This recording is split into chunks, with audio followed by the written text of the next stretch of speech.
당신은 왜 여기 있습니까? 죽음이 두렵습니까? 충만한 삶을 살고 있습니까? 안녕하세요. 박하루입니다. 오늘은 존 스트레레키 작가님의 책으로 왔습니다. 요즘 핫한 책이죠. 바로 세상 끝의 카페입니다. 존 스트레레키 작가님은요, 동기부여 연설가, 모험가, 노스웨스턴 대학교 켈로그 경영대학원에서 MBA를 받았고 월트 디즈니, 뉴욕타임즈 등에서 전략 고문으로 일했다고 해요. 33살 때 인생을 바꿔놓은 사건을 경험한 후 바로 책상 앞에 앉아 이 책, 세상 끝의 카페를 집필하셨다고 해요. 이 책은 출판되고 1년도 채 되지 않아 독자들 사이에서 입소문이 퍼지면서 전 세계적으로 알려지게 됐는데요.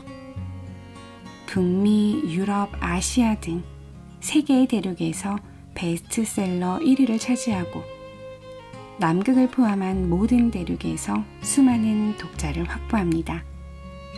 전 세계 43개국에 출간되었고 7년 연속 유럽에서 올해의 베스트셀러를 수상했다고 하니 그 인기가 실로 실감되네요. 글과 강연, 텔레비전과 라디오 방송을 통해 수백만 명 이상의 사람이 영감을 받았으며 웨인 다이어, 토니 로빈스, 오프라 윈프리 등과 함께 리더십 및 자기개발 분야에서 가장 영감을 주는 사상가 100인으로 선정된 바 있습니다. 그럼 오늘은 삶의 의미, 내 존재의 이유, 자기 성찰을 특이하게 소설 형태로 풀어서 쓴 책입니다. 전편을 다 소개해드릴 수는 없으니 중간중간 발췌해 낭독해드릴게요. 클레이하우스에서 출간하고 존 스트레레키 작가님이 지은 책 함께 할게요. 세상 끝의 카페. 나는 일주일간의 휴가를 내어 어디론가 가고 있었다. 일과 관련된 모든 것을 훌훌 털어버리고 자유로워지고 싶었다. 하루 10시간에서 12시간을 네모난 사각형 안에서 일하는 것이 인생의 전부는 아닐 거라고 생각했다. 고등학생 시절에는 대학 입시만 바라보며 사느라 정신없었고, 대학 시절에는 어떻게 하면 좋은 직장을 구해 돈을 많이 벌까 하는 생각에 여념이 없었다. 그리고 결국 사회에 나와서는 승진만을 고대하며 일에 치여 피곤한 나날을 보냈다. 내가 지금 이 자리에 오기까지 이끌어준 사람들은 결국 그들이 걸었던 길을 그대로 반복하도록 나를 인도한 것은 아니었을까? 나는 월급을 받는 대가로 하루하루를 직장에 바쳐가며 사는 일상에 회의를 품기 시작했다. 돈을 대가로 내 시간을 모두 바치다니, 그건 공정한 거래가 아니라는 생각이 들었다. 이런 생각에 빠져있던 나는 휴가를 떠났다가 길을 잃었고 한참을 헤매고 나서야 세상 끝의 카페를 발견하게 되었다. 내가 그곳에서 겪은 이야기를 들려줄 때면 사람들은 신비롭다 같은 단어를 쓰며 반응하는데, 사실 나 스스로도 간혹 그 일이 진짜 있었던 일인지 의심스러워질 때가 있다. 그럴 때마다 나는 책상 서랍을 뒤져 카페의 종업원 K씨가 건네주었던 메뉴판을 다시 읽어본다. 그리고 메뉴를 보는 순간 그때 그 일이 생생한 현실이었음을 다시 한번 실감한다. 그날 이후 나는 그때 갔던 길을 되짚어 그 카페를 다시 찾아가 보는 수고는 하지 않았다. 그날 겪은 일이 꿈이 아닌 현실이라고 해도 그곳이 환상 속에서나 존재하는 공간이라고 믿고 싶은 바람이 마음 한구석에 도사리고 있었던 것 같다. 그날 밤 나에게는 그 카페가 필요했고, 그런 이유로 카페가 그곳에 존재했던 것이리라. 나는 그냥 그렇게 믿고 싶었다. 내 차는 고속도로 위를 기어가고 있었다. 그렇게 한 20분쯤 흘렀을까?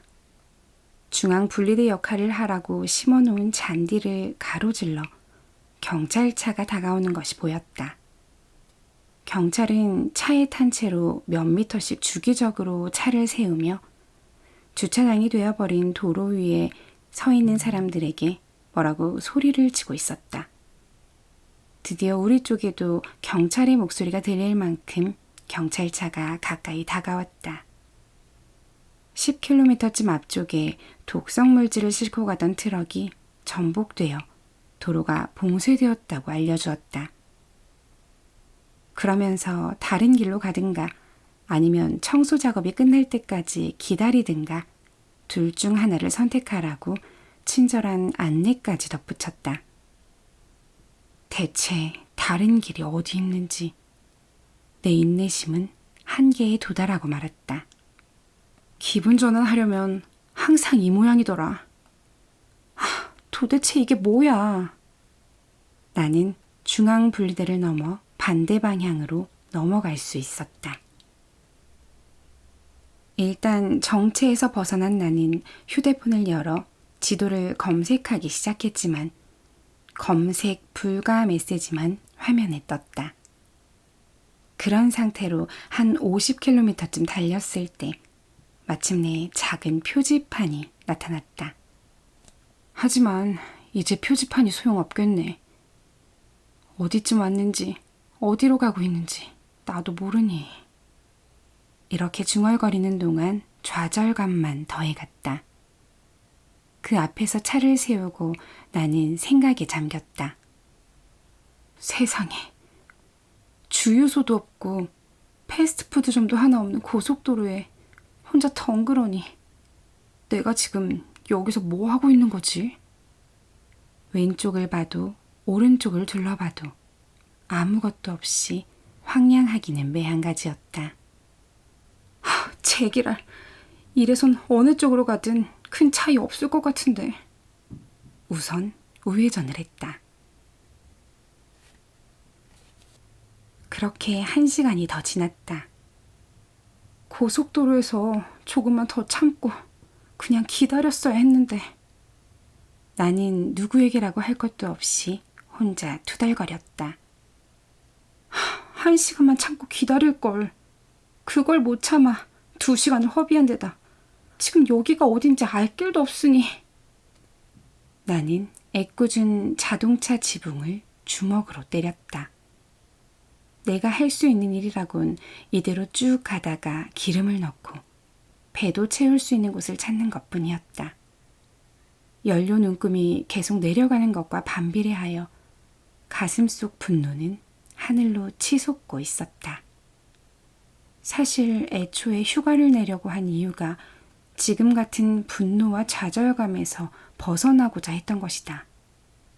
해도 해도 끝이 없는 직장일과 밀려드는 고지서, 그리고 성공에 대한 강박관념으로 나는 지칠 대로 지친 상태였다. 나는 소진된 인생의 배터리를 여행으로 충전하고 싶었다. 하지만 여행길 초입부터 상황은 내가 원하는 것의 정반대 방향으로 흘러가고 있었다. 정말 이해가 안 가는군. 나는 혼잣말로 중얼거렸다. 제발 뭐든 좀 나와다오. 나는 불빛 쪽으로 차를 몰며 간절한 마음으로 주문을 걸듯 중얼거렸다. 내 바람에 화답이라도 하듯 그곳에는 분명 뭔가가 있었다. 나는 불빛을 쫓아 도로에서 벗어나 흙과 자갈이 깔린 주차장 안으로 들어섰다. 주차장 건너편에는 작은 건물이 한 채 서 있었고 하얗고 네모진 건물 지붕 위에는 세상 끝의 카페라고 적힌 파란색 네온 간판이 반짝이고 있었다. 어서 오세요. 마음에 드는 자리 아무데나 앉으세요. K씨라고 합니다. 반갑습니다. 안녕하세요, K씨. 존이라고 합니다. 운전하고 오다 길을 잃었습니다. 어쩌다 저희 카페까지 오시게 된 거죠? 휴가 중인데 목적지에 닿기도 전부터 길이 막혀서 방향을 틀어 달리다 보니 결국 여기까지 왔네요. 중간에 길을 잃고 헤맨 거죠. 그 와중에 차에 기름도 떨어지고 배도 고파서 지금은 거의 쓰러지기 일부 직전이에요. 배고픈 건 저희가 어떻게 해결해 드릴 수 있을 것 같은데 나머지 문제는 글쎄요. 한번 두고 보시죠. K씨는 메뉴판을 들고 와 건네주었다. 불빛 때문인지 아니면 오랜 운전으로 눈이 피곤해서인지 K씨가 메뉴판을 건넬 때 표지에 있던 글자가 사라졌다가 다시 나타나는 것처럼 보였다. 나는 메뉴판을 들고 표지부터 읽기 시작했다. 세상 끝의 카페에 오신 것을 환영합니다. 주문 전에 먼저 저희 직원에게 여기에서 보내는 시간이 어떤 의미가 있을지 상담해 보시기 바랍니다. 첫 장에는 카페에서 흔히 볼 수 있는 평범한 메뉴들이 쭉 나열되어 있었다. 그리곤 기다리는 동안 생각해 볼 것이라는 제목 아래 다음과 같은 세 질문이 적혀 있었다. 당신은 왜 여기 있습니까? 죽음이 두렵습니까? 충만한 삶을 살고 있습니까? 다시 그 질문을 읽어보려는 순간 K씨가 물을 들고 다가왔다. 주문하시겠어요? 나는 메뉴판을 앞으로 돌려 카페의 이름을 가리키며 물었다. 이게 무슨 뜻이죠? 오시는 분마다 자기만의 해석을 하더라고요. 그녀는 알쏭달쏭 알 수 없는 대답을 했다. K씨, 미안해요. 조금 있다가 주문할게요. 미안하긴요. 천천히 생각하세요. 조금 있다가 다시 올게요. 이렇게 말하고 나서 그녀는 미소를 지으며 한마디 덧붙였다. 그리고 걱정 마세요. 여긴 안전한 곳이에요. 마음을 정하고 메뉴판을 다시 읽어보았다. 당신은 왜 여기 있습니까? 음식점에 찾아온 손님에게 묻기 적당한 질문은 아닌 듯 했다. 식당에 앉아서 음식을 먹는 사람이 자기가 식당에 왜 왔는지 모를 수도 있나? 그렇다고 식당 주인에게 할 질문도 아니었다. 식당 주인이면서 사람들이 식당에 찾아오는 이유를 모를까? 당최 이해할 수 없는 질문이었다. 이제 주문하시겠어요? 네, 주문하려고 하는데요. 아침 식사 세트를 주문하고 싶은데 이 시간에 아침 식사 세트를 주문해도 괜찮을까요? 네, 가능할 거예요. 벌써 오늘 점심시간보다는 내일 아침 시간에 더 가까워진걸요. 얼핏 시계를 보니 저녁 10시 반이었다. 재밌는 말이네요. 내가 이렇게 말하자 K씨가 가볍게 웃으며 응수했다. 때론 새로운 시각으로 세상을 바라보는 것도 재밌답니다. K씨가 주문 접수를 받는 창문 방향으로 걸어갔다. 그녀의 발걸음을 눈으로 쫓다 보니 주방 안에 있는 사람이 시야에 들어왔다. 저기 주방에 있는 사람이 이 식당 주인이자 주방장이에요. 마이크라고 하죠. 짬을 내서 잠깐 손님을 만나보겠다고 하더군요. 아까 말씀하신 내용으로 돌아가자면 여기 메뉴판 표지에 직원과 상담하라고 한 글귀는 손님이 계속 읽고 계신 그 질문과 관련이 있답니다. 내가 그 질문을 읽고 있는 걸 그녀가 어떻게 알아챘는지 의아했다. 하지만 어떻게 알았느냐고 묻지는 않았다. 도대체 무슨 말입니까? K씨는 다시 메뉴판을 가리켰다. 질문을 다른 사람에게 하는 것이 아니라 스스로에게 하는 질문으로 한번 바꿔보세요. 그러면 스스로가 달라지는 걸 느낄 수 있답니다. 어안이 벙벙했다. 스스로가 달라진다고? 도대체 그게 무슨 말인가? 여긴 또 뭐 하는 데고? 갑자기 낭떠러지 끝이라도 서 있는 기분이었다. 여기서 한 발 내디디면 죽음이 기다리고 있는 걸까? 아니면 영원한 행복이 기다리고 있을까? 이런 생각을 하고 있는데 그녀가 살짝 미소를 지으며 말했다. 비슷해요. 하지만 그렇게 극단적인 건 아니에요. 세상에, 어떻게 내 생각까지 읽고 있는 거지? 어떻게 내 마음을 읽었냐고 묻기도 전에 그녀가 말을 이어갔다. 지금 그 낭떠러지에서 단 한 발짝 움직이지 않고도 답을 찾을 수 있답니다. 메뉴판에 나와 있는 첫 번째 질문을 읽어보세요. 한 걸음 뒤로 물러서서 길을 지나다 간판을 읽는 것처럼요. 나는 메뉴판을 내려다보았다. 그랬더니 이제 더 이상 그 질문은 당신은 왜 여기 있습니까가 아니라 나는 왜 여기에 있는가로 보였다. 그런데 바로 다음 순간 그 질문은 다시 원래의 질문으로 되돌아가 있었다. 어떻게 된 거죠? 메뉴판 글자가 저절로 바뀐 건가요? 어떻게 된 건지. 존, 아직은 그 질문에 대한 답을 들을 준비가 안 된 것 같은데요. 무슨 뜻이죠? 그리고 글자를 어떻게 바꾼 거죠? 이제 완전히 뭐가 뭔지 알 수가 없었고 머릿속이 뒤죽박죽 엉켜버린 것 같았다. 계속 식당에 앉아 있어도 되는지 당장 일어서서 나가야 하는지도 판단이 서질 않았다. 그때 케이씨가 질문을 던졌다. 존, 메뉴판의 글자가 바뀐 걸 봤나요? 그럼요. 바뀌었다가 다시 원래대로 되돌아갔는데 어떻게 된 거죠? 케이씨는 메뉴판을 앞면으로 다시 넘겨서 주문을 하시기 전에 라는 메시지가 적힌 부분을 가리키더니 말을 이었다. 말씀드릴게요. 지금 보신 질문, 그러니까 변했다고 하신 그 질문은 나는 왜 여기 있는가? 라는 그 질문 말이죠? 내가 끼어들었다. 네, 그거요. 그 질문은 가볍게 흘리고 지나갈 부분이 아니에요. 질문을 흘끗 보는 것으로 끝내면 곤란해요. 그 질문 너머에 무엇이 있는지를 보셔야 해요.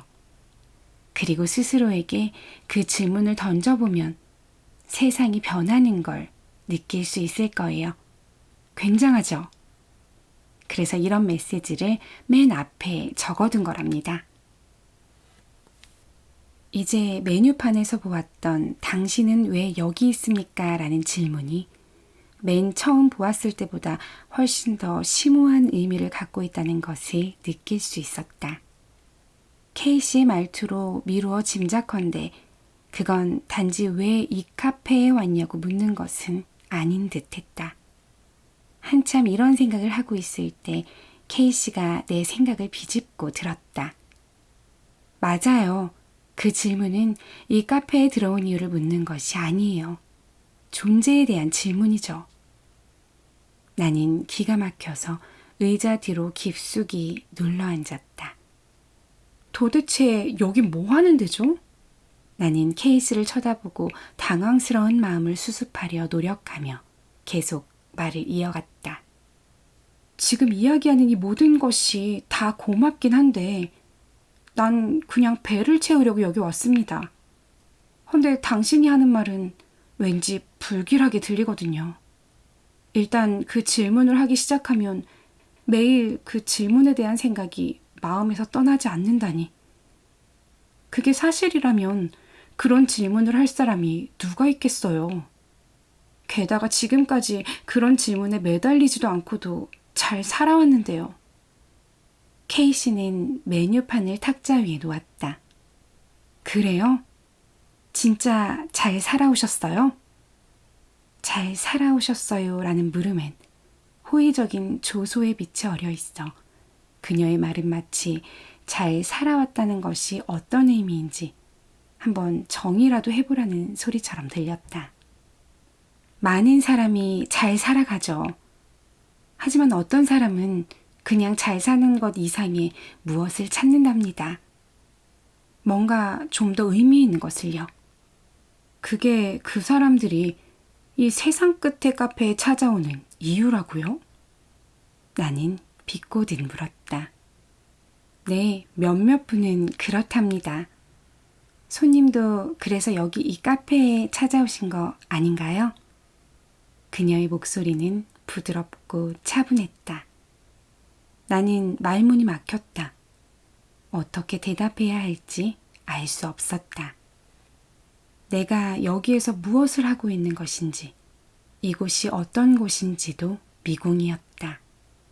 솔직히 말해 나는 최근 몇 년 동안 인생에는 내가 알고 있는 것 이상의 어떤 의미가 있는 게 아닐까 하고 생각해오던 터였다. 그렇다고 내 인생이 형편없다는 뜻은 아니다. 때로 좌절하는 순간도 있었지만 훌륭한 직장에 다니고 있었고 좋은 친구들도 있었다. 평탄했다. 어떤 의미에서는 꽤 괜찮은 좋은 인생이라 할 수 있었다. 하지만 마음 깊숙한 곳 어디엔가 설명하기 어려운 묘한 느낌이 도사리고 있었다. 바로 그 느낌 때문에 사람들이 이 질문을 던지게 되는 거랍니다. K씨는 또 내 마음을 읽고 있었다. 마음을 읽을 수 있는 사람과 마주하고 있다는 사실 하나만으로도 나는 충분히 당황하고 있었지만 K씨의 말이 맞을지도 모른다는 생각에 더욱 등골이 서늘해졌다. 아까 말씀드린 것처럼 그 질문은 커다란 문 하나를 열어젖히는 것과 같답니다.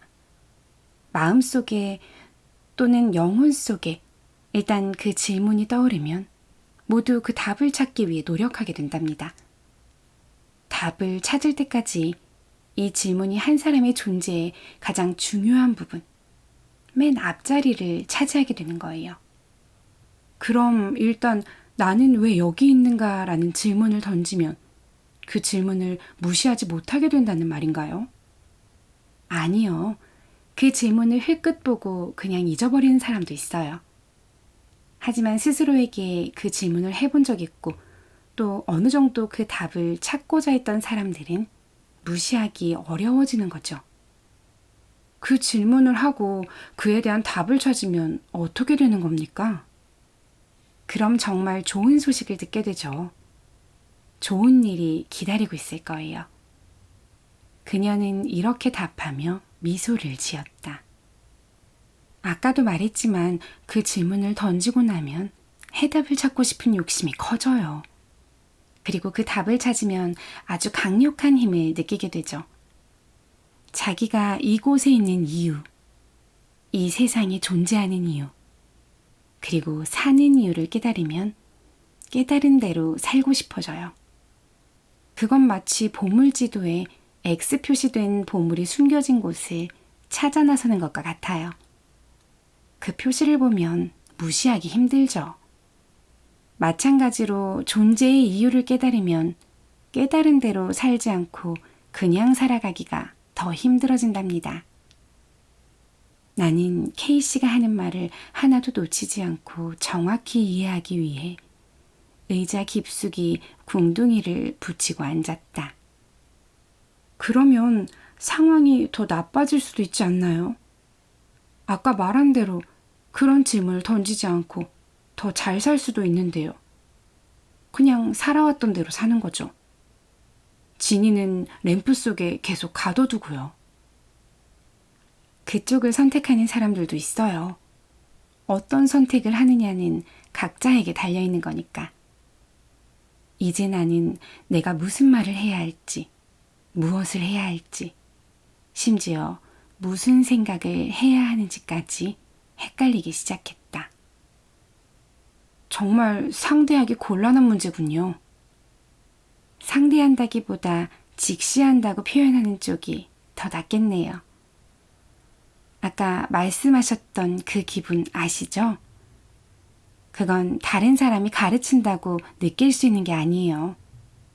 그렇게 느끼라고 누가 강요한다고 느낄 수 있는 게 아니죠. 하지만 어느 순간이라도 그 기분에서 도망치고 싶으면 선택하기에 따라 그냥 버리고 떠날 수 있는 그런 거예요. 거기까지 말을 마치고 K씨는 자리에서 일어났다.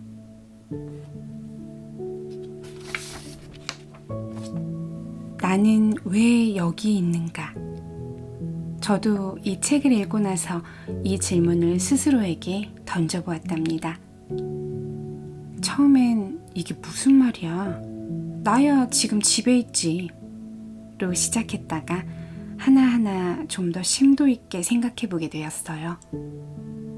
저 같은 경우엔 그날 바로 답이 나오지 않아 며칠에 걸쳐 생각해보았답니다. 그러다 결국 행복하기 위해서라는 결론이 나오더라고요. 우리가 좋은 학교, 좋은 직장에 가려는 것도 결국엔 행복해지기 위함이잖아요. 매일매일 내가 원하는 것을 하며 소중하게 사는 거죠. 아무리 바쁘더라도 가장 중요한 것을 놓치고 가지 말아야지. 돈이나 명예보다 더 중요한 가족과의 시간 말이에요. 그 순간순간을 소중히 여기고 표현하자 생각했답니다. 지나간 시간은 다시 돌아오지 않으니까요. 여러분은 내가 왜 존재하는지 그 이유를 생각해 보셨나요? 내가 세상에 존재하는 이유를 알게 되었을 때 비로소 삶에 엄청난 변화가 생긴다고 해요. 우리 주변엔 얼마든지 새로운 시도를 할 수 있는데도 그 가능성을 활용하지 못하고 살고 있는 사람들이 많잖아요. 혹시 하루하루 반복되는 그날이 그날인 것 같은 그런 변화가 거의 없는 삶을 살고 있진 않나요? 그건 바로 내가 이 질문, 존재의 이유에 대한 답을 찾지 못했기 때문은 아닌가 생각해 봅니다. 대부분의 사람들이 하는 대로 따라하는 것이 과연 존재의 목적을 달성하는 데 도움이 되는지, 아니면 나만의 존재의 이유를 찾아 새로운 시도를 해볼 것인지, 여러분은 어떤 선택을 하실 건가요? 오늘 한번 생각해 보세요. 내가 왜 존재하는지 말이에요.